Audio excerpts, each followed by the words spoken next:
Welcome to Something to Talk About from the Bainbridge Island Senior Community Center. Glad to have you here today. We're going to be talking about a program that's been going on at the Senior Community Center for many, many years in conjunction with the Kitsap Regional Library-Bainbridge branch.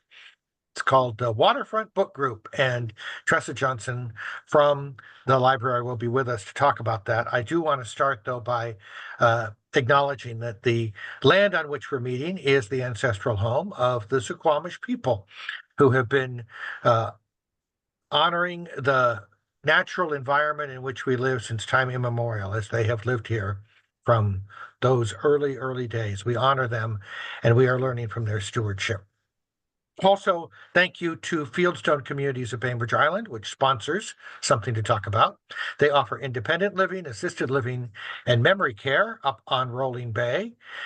Call them. They'll be glad to give you a free tour and lunch or dinner, depending on what time you're coming by to take a look at their campus, across, just sort of around the corner from Bay Hay and Feed.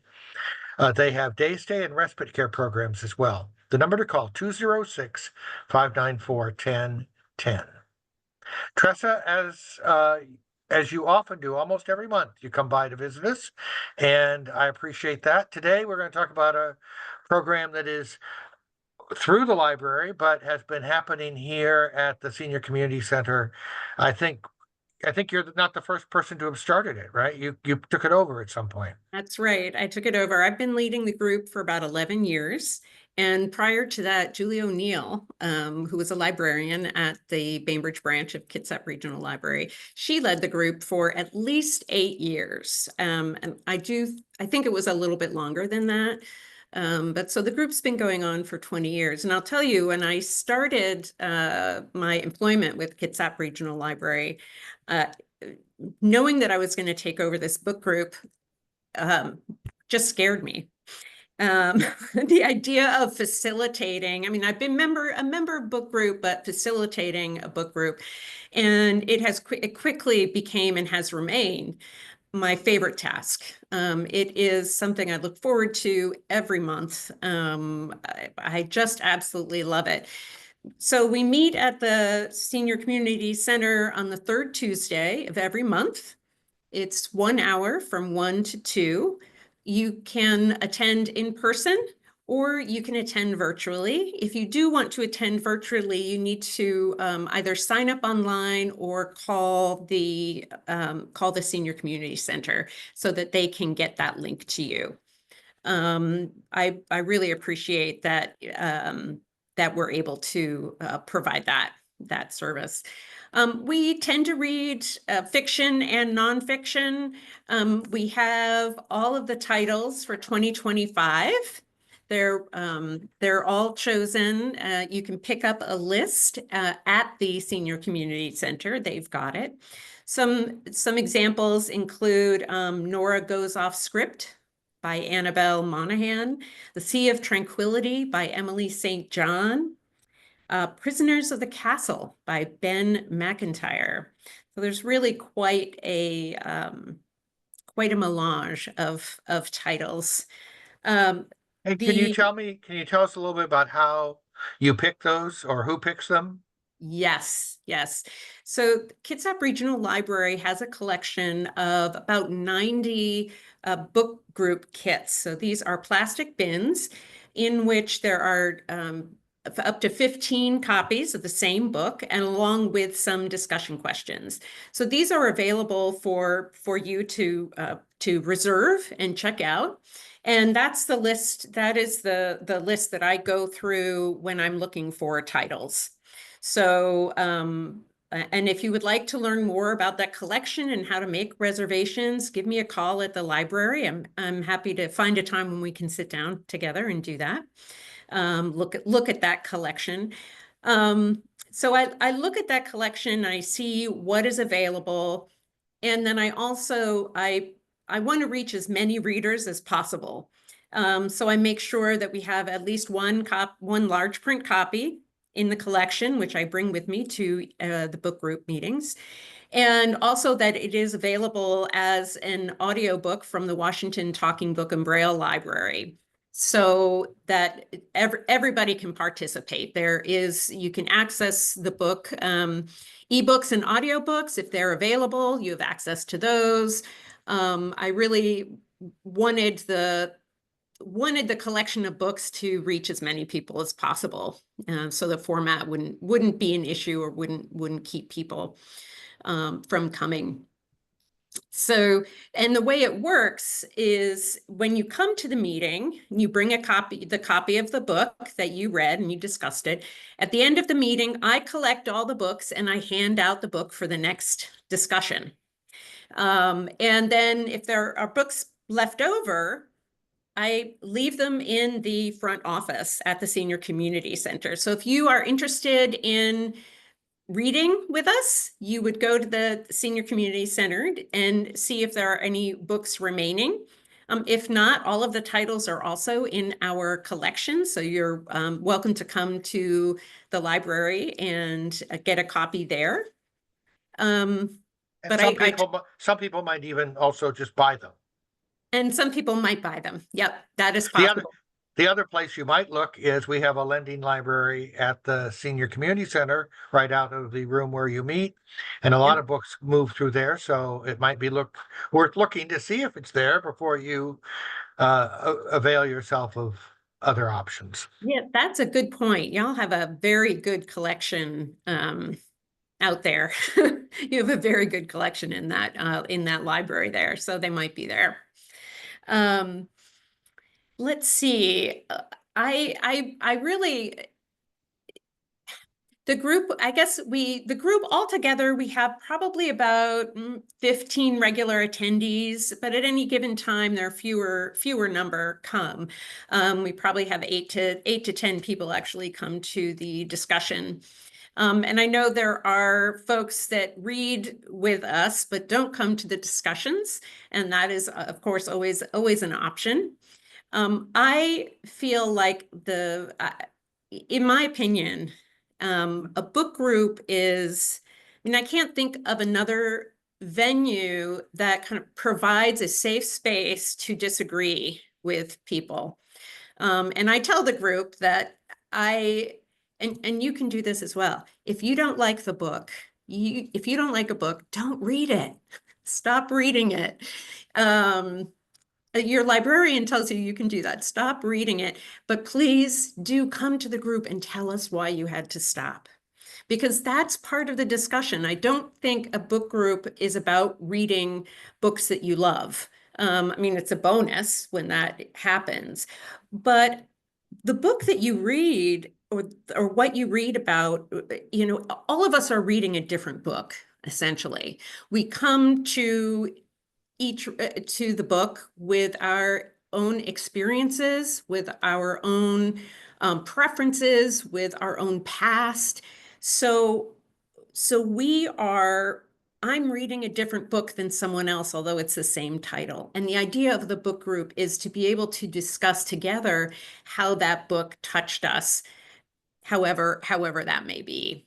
And this group is just wonderful at really providing a safe space to disagree, to share. I do ask that discussions stay confidential because people do sometimes share stories about themselves, stories that relate to the book that we're talking about, whatever title that is. But it's really, I think, core to what the library does and the Senior Community Center as well, as a place where people can come together and interact and be social. And in this environment, we really, when you're given something to discuss in the form of a story, somebody else's story. It's Do exciting. you've said to me before that one of the things that you try to do is, in the picking of books, look for books that are going to be good book group books. I'm guessing that most of the books that are in the kits, other librarians have had that same sort of goal, that most of those books have points for discussion. Yes, yes. So we have in our purchasing department, one of my colleagues, Sarah Jaffa, she purchases all of the book kits, creates them. Um, and she does. She thinks about books that they're available in paperback. They are, we have a few what we generally call classics, Animal Farm, I think. I know we have Animal Farm, but there are a couple classics in there, but mostly they're recently published works. And you do want a book that provides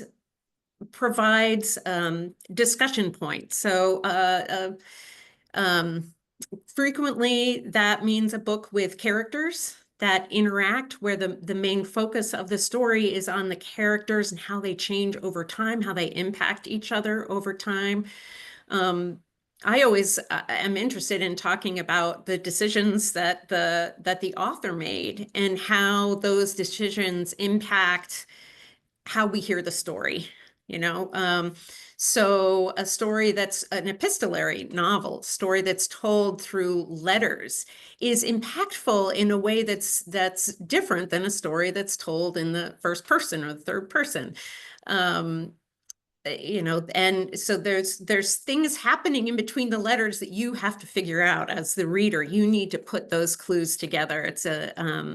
I really enjoy that experience. But you're right, Reed, these are consciously chosen to be good points of discussion. And so I'm wondering if there are particular uh, in the years that you've been doing this, particular experiences that have been. You mentioned something about people connecting stories to their own lives. Um, I'm guessing you have many of the same people show up, not all, and people are welcome to come to the book they care about or to come to all of them. Um, anything you can share about sort of that experience of getting to know people through getting to know their reaction to books? Yes, I have several. The first one that comes to mind is so the library has run in the past, and we will in the future again, but we've run in the past one book, one community program where we choose a title and we buy hundreds of copies. People all over the county are reading it, and and then we have discussions and programs around that title. And one year we had chosen a title, trying to remember what it was called. Oh, The Leisure Seeker. And I read this book, and honestly, I just thought, you know, I don't know how this is going to work. Um, but in the end, I think that it was the best choice we could have made. And that is because, at the library, we would see people would come up to the desk with tears, thank you for choosing this book. It was so meaningful to me. And then the next person would come up and say, how dare you choose this book? It was insulting and it was terrible. And I thought, oh my goodness, the fact that this title brought out such strong feelings is really, it's just fascinating, right? It really brings home the point that we are all reading a different book. The book group discussion was fascinating because that book, the Leisure Seeker, is about an older couple that feels oppressed by their children, trying to, look over their health and take care of them in their old age. So by golly, they decide to go on a road trip and not tell anyone. Their health is both failing.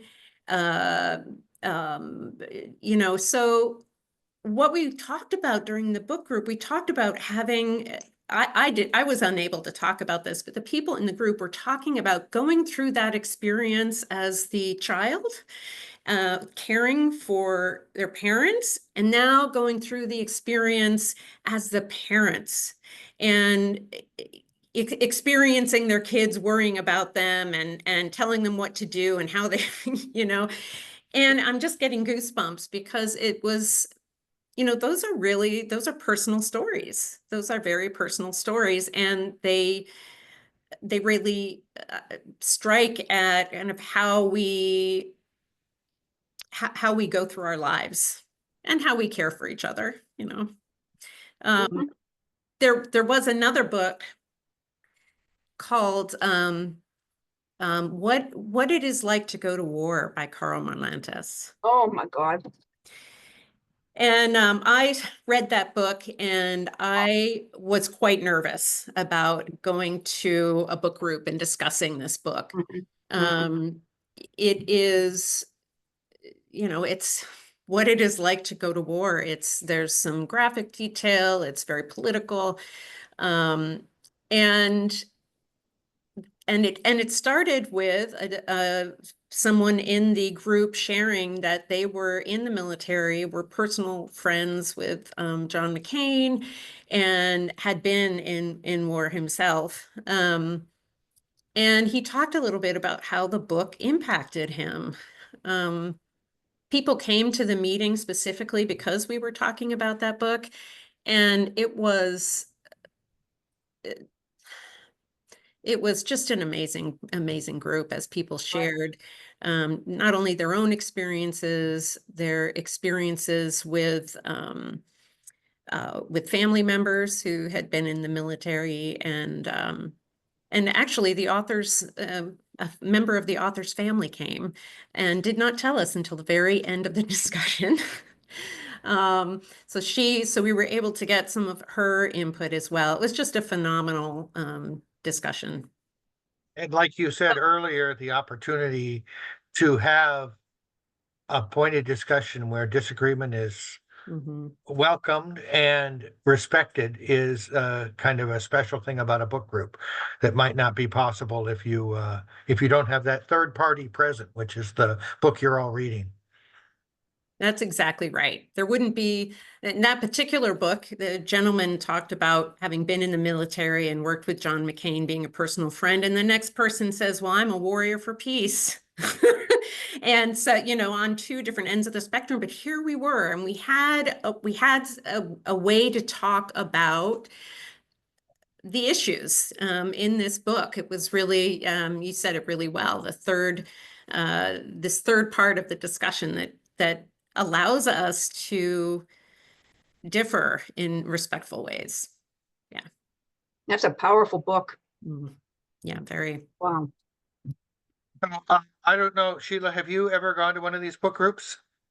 I haven't been to the one at the Senior Community Center. No, I haven't. I'm in a couple of other groups of book groups. Yeah, I know that we have a group here that also, we've done special groups on BI Read books. You were talking about the community read programs that are on, and we have a group that just tackles sort of political stories called or political issues. They do nonfiction called Not Your Typical Book Group. And then Sheila, I know, is involved in a group that meets on Thursdays to read Shakespeare plays.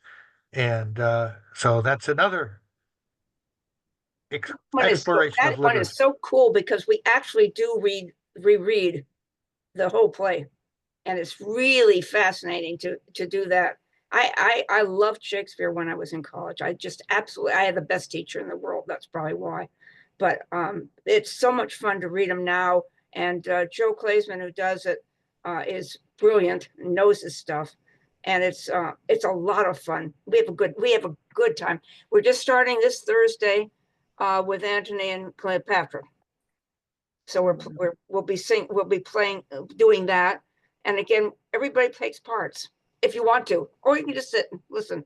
But the parts are available to you if you want to, and it's really much fun.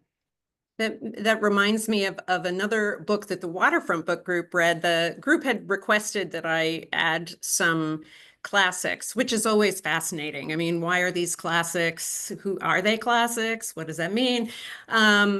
And so instead of using the book kits, I went to our main collection and was looking for something that was out of print so that we could download it easily. Trying to find a title that where there were enough copies that people could get a copy. And I ended up choosing Charles Dickens, a Charles Dickens title. I can't remember what the title is. Anyway, so, and unfortunately, this particular title I had read in high school and just didn't get it and didn't enjoy it. And so I was putting off reading that book all month. And finally I thought, I have to do something. I have no desire to open the book, but need to at least give it a try. So and then I thought, well, I'll bet there are other versions. So I found, a graphic novel version, so graphic telling. I found an adapted telling. I found children's books telling of the story, and I found little like cartoons online that took the main story and kind of played with it. So by the time I opened the book, I knew who the players were. I knew what the storyline was. I knew how it was all going to unfold. And so I've never had this experience, had never had it before, and have not had it since. But I was able to immerse myself in that work of fiction in a way that was just phenomenal, because I wasn't looking for the story to unfold. I was experiencing it, how it was unfolding. And it was really funny. Sort of like you were a character in the book. Yeah, to a certain extent. I mean, I knew, oh gosh, Great Expectations. Is that the? Yeah. No, So it's not that one. It was, they were the worst of times. They were the best of times. The Tale of Two Cities. Tale of Two Tale of Two Cities. Yeah.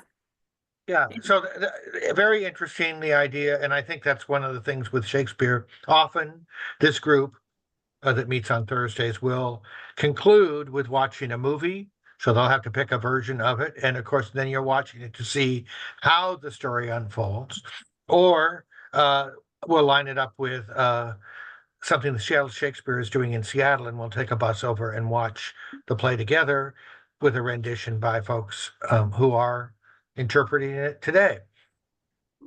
I just saw, I saw the movie Shakespeare in Love when it came out, which was 15 years ago, even more than that. More. And more than that, okay. Gwyneth Paltrow, and I thought it was okay, but it wasn't great, and I had trouble kind of understanding it. But I watched it a couple of weeks ago with captioning, and it was just alluding to the Shakespeare plays all throughout the movie. It was so delightful, and with the captioning, I was able to better follow all of these little one-liners and that were in the movie that were referencing other plays of Shakespeare's. It was really fun. I love captioning. I am totally with you, Tressa. For one reason, I can't understand the language half the time when they're speaking. If it's English, it's very difficult. And the other reason is, you sort of be able to put things together a lot easier. Yeah. No, it came out in 1998, the internet tells me, which is 26 years ago. So there you go. Which, 1998 sounds like it was yesterday. So what are you reading this month? Because you're getting together on the 21st. We're getting together on the 21st, and we are reading The Little Devil in America. And I'm sorry I can't pronounce the author's name, and I don't have it in front of me. Oh, yes, I do. I do. I have the list right here. A Little Devil in America. And it is a nonfiction work. I haven't started it yet. I generally start it about a week before the book group, so it's coming up here. We'll be meeting on January 21st at 1 p.m. To talk about that. I believe it's about the history of music, and since I haven't read it, I can't remember, but I look forward to reading it. But if I don't like it, I'm not going to read it, but I'm still going to go to the group. I'm going to give. There you go. A Little Devil in America? Correct. Wow. Okay. The author's last name is Abdurraqir.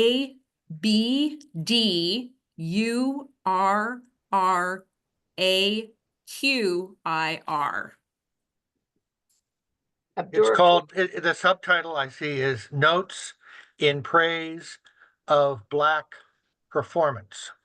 Thank you. Thank you. And it's one of the New York Times notable books of the year. So that's the 21st, and then there's a whole bunch more because we're just starting the year. So thank you, Tressa, for joining us today to talk about the Waterfront Book Group. And we look forward to seeing more of you here to come and participate in that. Great. Thanks, Reed. Good to You're see welcome. Misty too. Good to see you and Misty and everybody. Yeah, hi, Misty.